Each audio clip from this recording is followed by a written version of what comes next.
A cold front has pushed through Hampton Roads, bringing big changes to the forecast. That's right. Mother Nature's balancing act is upon us. Take a look. It's pretty cold out there on the ocean front. Yeah, now we're talking rain showers, cold air, and yes, our first bout of wintry weather, Jeff, a little bit later. Yeah, potentially. I mean, there's even a slight chance tonight. A couple of spots could see a flurry, but that'd be well inland. Most people aren't going to have to worry about it.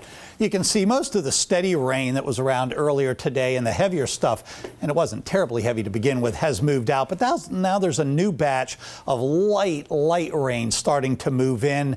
I think tonight, well, in fact, I know that tonight at times it's going to be just a little bit damp out there as all of this moisture continues to filter in. And then tomorrow we're going to be right on the dividing line. So out there right now, our high was 63 degrees today. It was just after midnight last night, exactly as predicted. Then we fell down into the 50s and then have continued now down toward the upper 40s, exactly like we told you. That wind continuing out of the north, not terribly strong right now at 8 miles per hour. So going through the evening again, some patches of very light rain.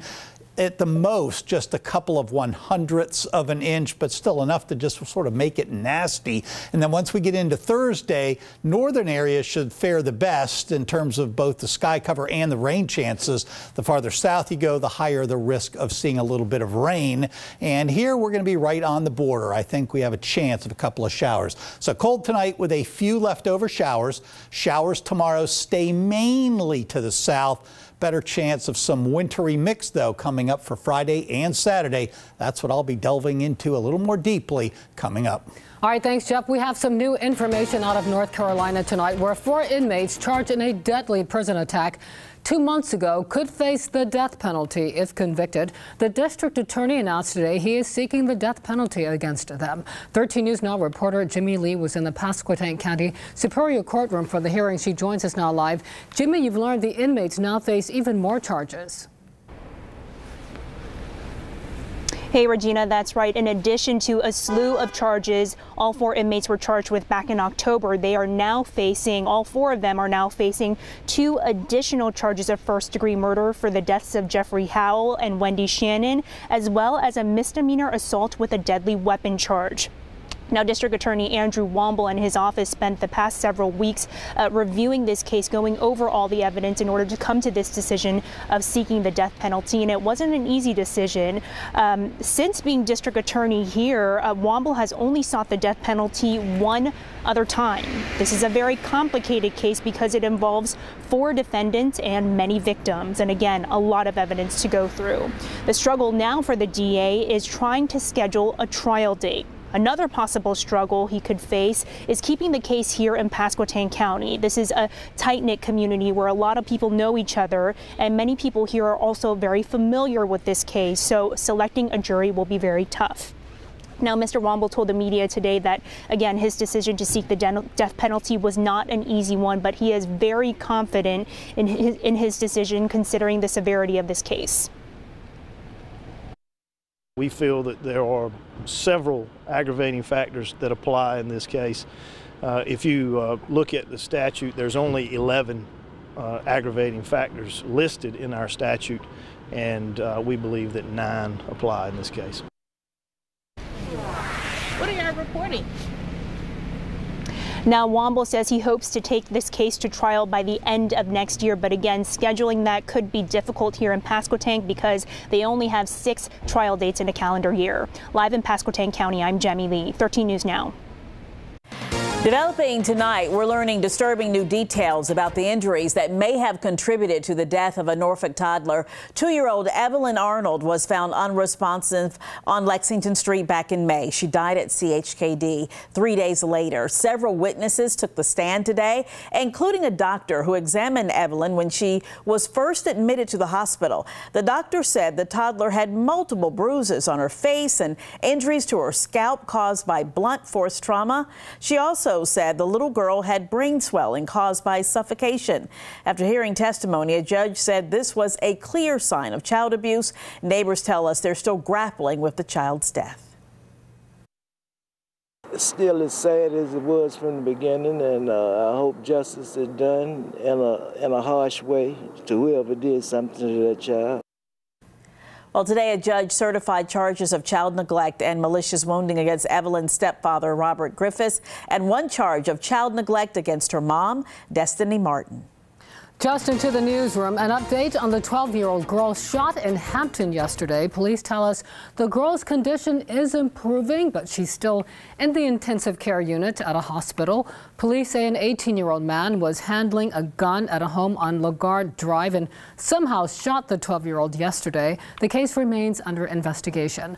Police in Chesapeake tell us one man is dead, another person is in custody after a shooting yesterday evening.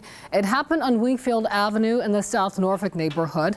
Police say 3 people broke into a home nearby and the victim followed them.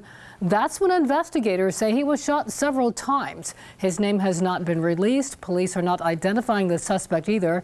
They are continuing their investigation. New tonight, we've learned the name of the woman accused of hitting an unmarked police car in Chesapeake and then taking off. This happened on Route 58 right at the split with 664. Police say Jamelia Winfield hit the car and drove about half a mile before pulling over. And at that point, an officer took her into custody. Winfield is accused of reckless driving, hit and run, and driving with a suspended license. No one was hurt in the crash. A former Norfolk City official serving time for corruption is taking legal action tonight, hoping to get his back pay. A judge permanently removed Anthony Burford from the office of the Norfolk treasurer after his conviction for selling votes to developers earlier this year.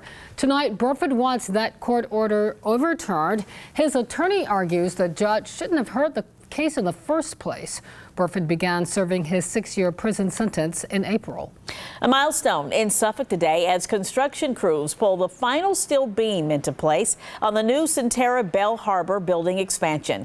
They held a celebration to mark the occasion and highlight what the new facility will mean to the area. 13 News Now reporter Elise Brown was there. At first glance, it's a bit odd to see an American flag and a tree on top of a beam. It's a part of a topping out or off ceremony, a tradition done to the final beam of a building. People also sign it. According to the American Institute of Steel Construction, it's meant to bring good fortune. There's actually one recorded incident in ancient Egypt in 2700 BC in which there was a topping off ceremony. Dr. Steve Julian, who is the leader of Centerra Bell Harbor and other hospitals within the corporation, is excited to continue the tradition, celebrating the final beam of the new expansion of Centerra Bell Harbor. The development of an enlarged emergency room, a overnight stay unit, as well as a ambulatory surgery center. We're also going to have an endoscopy center in the building. Along with the $34 million building comes jobs. We have about 75 employees on the campus at the present time, but this will be moving us up to about 135, 140 employees on campus. They're already starting some hiring now. Dean McLean with Hampton Roads Chamber says this expansion is a big deal for the community. Well, for northern Suffolk and Suffolk in its entirety, this is vital to the economic development. The building is scheduled to open in early 2019. In Suffolk, Elise Brown, 13 News Now. Adding her autograph. All right. Well, taking a look right now over 564 in Norfolk, a major construction project in this area is about to be finished in just 2 weeks. We're talking about the I-564 intermodal connector. The new highway will be a direct connection between 564 and the North Gate of Norfolk International Terminals. VDOT says the connector will drastically reduce the amount of truck traffic on Hampton and Terminal Boulevards. The connector is scheduled to open December 21st.